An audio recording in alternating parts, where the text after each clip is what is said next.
Ai, palavras, que estranha potência a vossa. Todo o sentido da vida principia à vossa porta. O mel do amor cristaliza, seu perfume em vossa rosa. Sois o sonho e sois a audácia, calúnia, fúria, derrota. A liberdade das almas, ai, com letras se elabora, e dos venenos humanos sois a mais fina retorta, frágil, frágil como o vidro, e mais que o aço poderosa, reis, impérios, povos, tempos, pelo vosso impulso, rodam. Olá, pessoas, tudo bem? Espero que tudo bem com vocês. Sou o professor Valmir Luiz Saldanha da Silva, do Instituto Federal de Campos do Jordão, e com este trecho do Romanceiro da Inconfidência, a gente inicia a nossa aula dica de agora, de hoje. Vamos falar um pouquinho de Romanceiro da Inconfidência, da Cecília Meirelles, e começamos com este trechinho de ai, palavras, que estranha potência a vossa. Primeiro de tudo, antes de mais nada, este é um livro que se chama Romanceiro.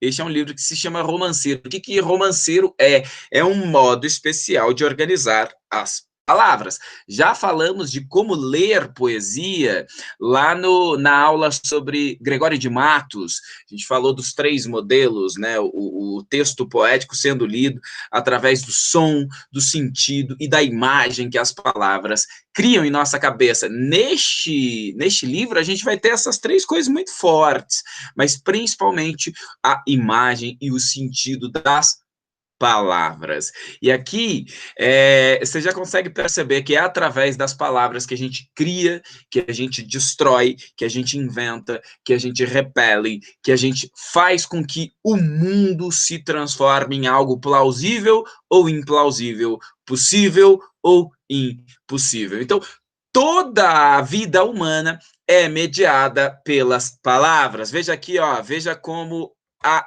Cecília Meirelles aponta isso para a gente no texto dela. Diz ela: todo sentido da vida principia à vossa porta.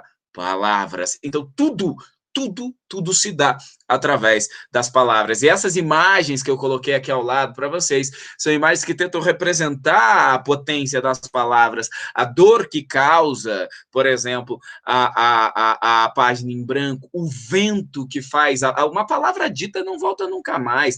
Impérios são construídos através de palavras, as palavras têm força, as palavras mantêm a memória, as palavras nos fazem observar com precisão, perceber, compreender, reis, impérios, povos, tempos, pelo vosso impulso, pelo impulso das palavras que rodam. E é assim que a gente inicia a aula de hoje, para tentar falar deste livro, que é um livro especial, um livro incrível da grande poeta Cecília Meirelles.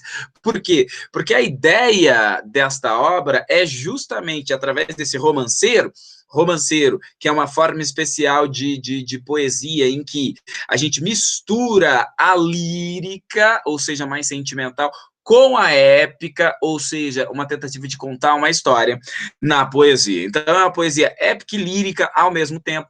A Cecília Meirelles vai trabalhar principalmente com o redondilho menor, ou seja, verso de 5 sílabas poéticas, e o redondilho maior, mais ainda, verso de 7 sílabas poéticas, mas ela é uma poeta moderna, então ela varia também. Há momentos dentro do livro em que você tem mudanças nessas práticas mais tradicionais de poesia, certo?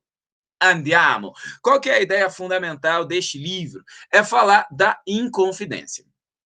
Que Inconfidência, a Inconfidência mineira, é contar, ou melhor, recontar, ou melhor, rever, reviver, reorganizar na mente das pessoas. O romanceiro da Inconfidência é reorganizar na mente das pessoas o que realmente ocorreu, né? Fazer com que as pessoas saibam o que ocorreu, o que deixou de ocorrer, como é que as coisas foram, como é que as coisas deixaram de ser na Inconfidência Mineira. O livro, senhores e senhoritas, é um livro publicado em 1953, ok? Que vai, portanto, enfocar a história de Minas Gerais, dos inícios da colonização até a Inconfidência Mineira, que ocorreu ali em fins do século XVIII, mais especificamente 1789. Legal, legal, legal. Vamos avante. E, cara, esta aula aqui que eu tô compartilhando com vocês, tem uma fonte específica aqui, muito importante para a gente, que é o trabalho Imagem da Inconfidência Mineira, da pintura ao romanceiro da Inconfidência, Cecília Meirelles, do Rafael Rocha de Almeida, que foi revisado por essas pessoas aqui. Beleza, essa é a fonte. Vamos lá, cara, algumas coisas importantes sobre a Inconfidência Mineira, sobre os inconfidentes. Importante. Tudo o que se fala no livro tem a ver com uma imagem central. Guarda isso, é a imagem da liberdade, a reivindicação da liberdade em relação a Portugal. É isso. É isso. Tem um ponto de interrogação aqui, mas é exclamação, na verdade. O que a Inconfidência Mineira, de 1789, propunha? O que os inconfidentes propunham? O que vai acabar aparecendo na poesia e vai acabar aparecendo de um modo ou de outro também, ou pode vir a acabar aparecendo numa relação entre história e poesia nas provas vestibulares que vocês vão fazer. Então, propunha-se a liberdade de comércio, a livre extração de diamantes, a transferência da capital de Minas para São João del Rei, a criação de uma universidade em Vila Rica, a instalação de manufaturas, a instalação de uma república na região das Minas e, para alguns dos conspiradores também, a criação de um império luso-brasileiro com sede na América. Conspiradores do ponto de vista de Portugal. Então, quando a gente fala em Inconfidência Mineira, a gente está falando do ponto de vista de Portugal. Porque, veja, quem é inconfidente é alguém que não tem confiança, ou melhor, para o qual não se tem nenhuma ideia de confiança. Eu não confio em você, você é inconfidente, de um modo ou de outro. É até interessante você pensar nisso, porque houve no Brasil a conjuração baiana e a Inconfidência Mineira. Uai, qual a diferença entre esses dois movimentos? A diferença é o olhar de Portugal aí para os mineiros é de que eles eram inconfidentes, certo? Alguns historiadores até já pensam em modificar esse momento da história, pelo menos o nome deste momento da história, para chamar também de conjuração mineira. Mas isso é outro aspecto para ser discutido em outro momento também. Vamos lá. O que importa para nós? Importa ler, porque é isso que vai cair. E aí, cara, eu escolhi aí dois trechos para vocês, além do Ai Palavras, né? Dois trechos, o trecho do romance da Bandeira da Inconfidência e depois um outro que a gente vai falar aí já já.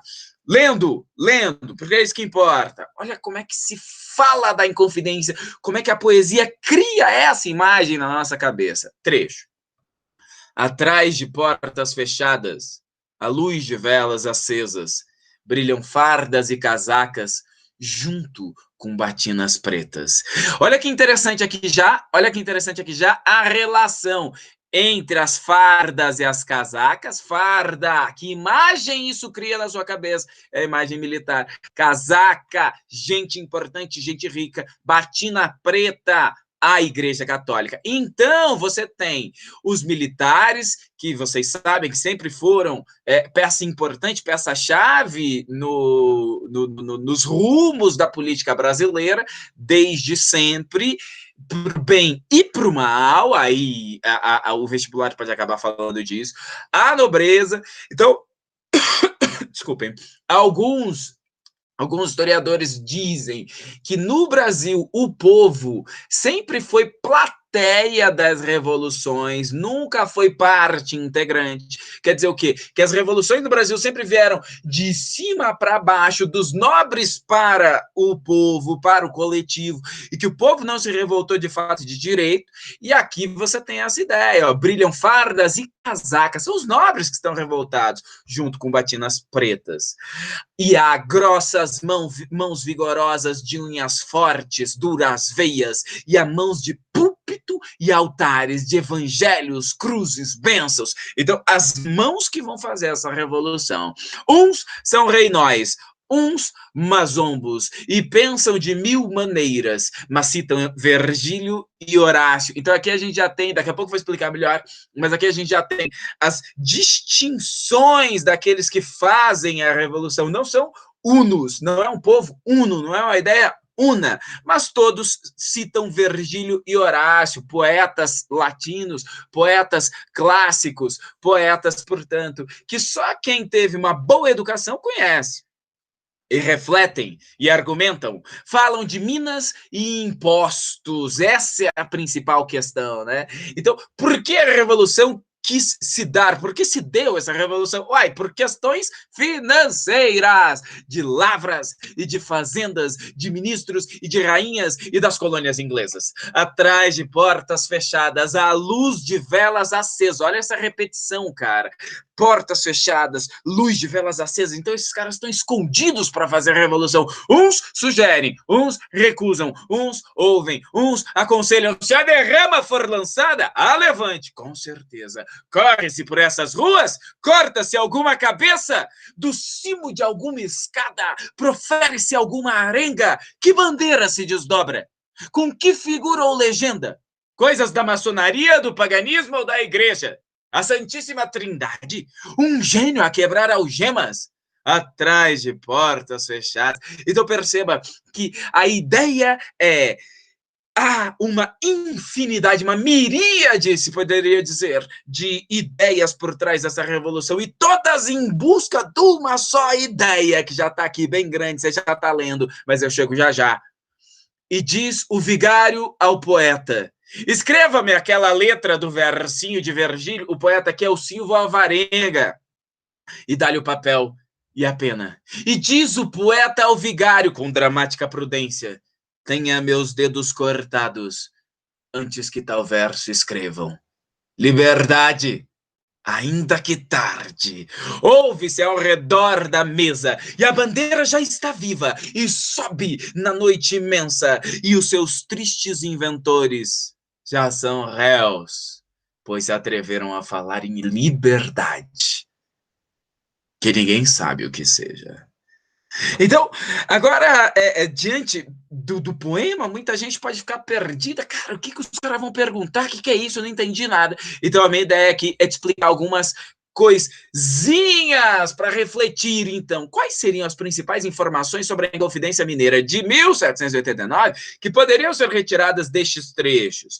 Preste atenção nas expressões ao lado e no tipo de informações que elas trazem. Vamos analisar junto. Então, lá, atrás de portas fechadas, sobre esse trecho, o que a gente conclui? Cara, que as reuniões dos Inconfidentes estavam sendo feitas em locais fechados, secretos, não era para ninguém saber, por isso eles são Inconfidentes. Outra, uns são reinóis, outros mazombos, que é? Uns eram nascidos no reino já de Portugal, outros eram brasileiros, eram da América, eram americanos, os reinóis e os mazombos aqui, os mineiros de fato, brasileiros. Mas citam Virgílio e Horácio, já falei para vocês. Qual que é a ideia? A ideia, cara, que você talvez já deve ter analisado, aprendido na escola sobre o arcadismo no Brasil. E o arcadismo no Brasil tem muito a ver com a poesia desses poetas da Inconfidência. Então, Silva Alvarenga, Alvarenga Peixoto, Cláudio Manuel da Costa, Tomás Antônio Gonzaga, eram pessoas influentes e importantes dentro da Revolução ocorrida em Minas Gerais em 1789, e eram poetas, certo? Falam de minas e impostos, de lavras e de fazendas.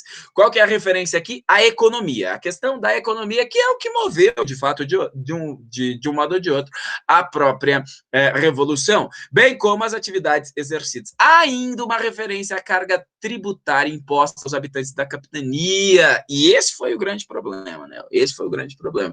De ministros e de rainhas, de fazendas, e das colônias, desculpa aqui, ó, inglesas. Então, qual que é a questão? A questão aqui é do que eles falavam, né, enquanto se encontravam. Vou até ler para vocês. Há aqui uma referência à rainha Dona Maria I, soberana de Portugal na época, e a seus ministros, dentre eles Martinho de Melo e Castro. Então, gente que queria continuar o domínio sobre o Brasil. Mencionam-se também as colônias inglesas, que conquistaram a independência em 1776, conforme comentário histórico, e pode-se imaginar, portanto, que os Inconfidentes estavam falando, óbvio, da independência do Brasil em relação a Portugal. Então é isso que o trecho poético deixa a gente ver. Uns sugerem, outros recusam. O que a gente consegue perceber nesse trecho? Que não há consenso também entre os Inconfidentes sobre o que fazer, mas eles têm uma ideia, a ideia da liberdade. Como fazer é que eles estão a discutir. Lembre-se que no Mayombe do Pepetela há também essa ideia da disputa entre os grupos, mas óbvio, com um tema comum, que nos dois casos é a liberdade. Se a derrama for lançada, há levante, com certeza. O que o trecho do poema está dizendo? Que o levante ocorreria caso a derrama, aquele imposto forte que se cobrava contra os brasileiros continuasse. Há nessa época também uma ideia, isso não é comprovado, do quinto, que surgiu a expressão o quinto dos infernos, porque de tudo que se retirava nas minas brasileiras, nas minas de Minas Gerais, né, de fato, 20% ia para a coroa portuguesa, ou seja, um quinto de tudo que se retirava. E aí a derrama, se ela fosse lançada, haveria levante, isto é, luta. E, por fim, já são réus, pois se atreveram a falar em liberdade. O que o poema diz? Que estes homens já são réus, antes de saberem do levante. Por quê? Pois eles se atreveram a falar em liberdade. Aqui tem uma questão interessante também a falar para vocês. Por quê? No Brasil dessa época, eu estou falando de 1789, época da Inconfidência Mineira, cara, era proibido ter livros em casa. Olha essa loucura. Então, muitos dos Inconfidentes tiveram suas penas aumentadas. Por quê? Porque você não podia ter livro em casa, e os caras queriam que houvesse uma universidade no Brasil, era uma das lutas dos Inconfidentes, mas você nem livro podia ter. Então isso é uma questão muito interessante e dura para a gente. Por quê? Porque a gente fala ainda hoje no Brasil de analfabetismo, etc., mas se você pegar as outras nações da América Latina, você vai ter gente, cara, o Peru, por exemplo, vai ter em 1600, 1500, já tem 1600, já tem universidade. Aqui a gente está em 1789 e você não pode ter livro na sua casa. Então, aí fica aí para vocês pensarem nesse assunto. Vamos mais longe? Vamos ler outro trecho? O romance da denúncia de Joaquim Silvério. O porquê que não deu certo, segundo o livro da Cecília Meirelles, A Inconfidência Mineira, porque o Joaquim Silvério, não confunda com o Tiradentes, né, que é o da Silva Xavier, que foi o grande herói, não confunda. O Joaquim Silvério, ele denunciou a Inconfidência. Vê lá, no Palácio da Cachoeira, com pena bem aparada, começa Joaquim Silvério a redigir a sua carta. De boca, já disse tudo, quanto soube e imaginava. O que o poema diz, então? Que o Joaquim Silvério, ele denuncia o que ele sabia e o que ele inventou. Ai, que o traiçoeiro invejoso junta as ambições à astúcia. Então, por que ele vai redigir a carta? Porque ele tem ambição e é um malaco. Ambição de quê, Valmir? Uai, de ganhar o dinheiro da coroa portuguesa por fazer essa denúncia. Vede como está contente. Então, o poema pede para o leitor perceber, cara, o que o Joaquim Silvério pensa, vê, entende naquele momento. Vede como está contente pelos horrores escritos, esse impostor caloteiro, que em tremendos labirintos prende os homens indefesos e beija os pés dos ministros. Muito estranho, né? Hoje em dia, nada disso é assim, né, gente? A tal da delação premiada, o que é isso? Mas nesse caso é a delação mentirosa, fake. As terras de que era dono valiam mais que um ducado. Ele era rico, com presentes e lisonjas arrematava contratos, e delatar um levante pode dar lucro bem alto.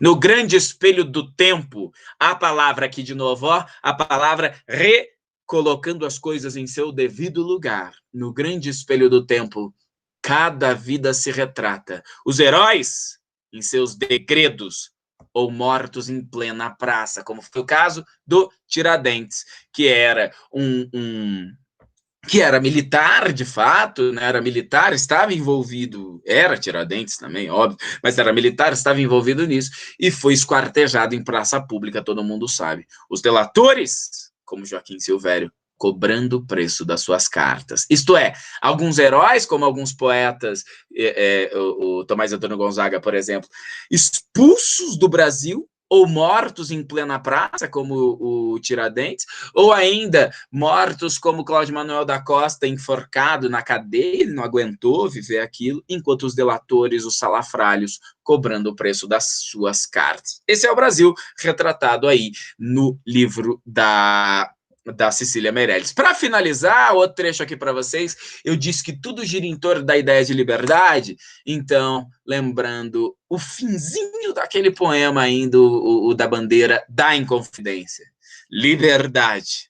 Essa palavra que o sonho humano alimenta, que não há ninguém que explique e ninguém que não entenda. Isso é lindo demais. Essa palavra que o sonho humano alimenta. Então, o sonho humano alimenta a ideia de liberdade. Mas ninguém consegue explicar exatamente o que é liberdade. Mas quando alguém fala de liberdade, não há ninguém que não entenda. E a vizinhança não dorme, murmura, imagina, inventa. Olha o nome do romance, Romance da Bandeira da Inconfidência.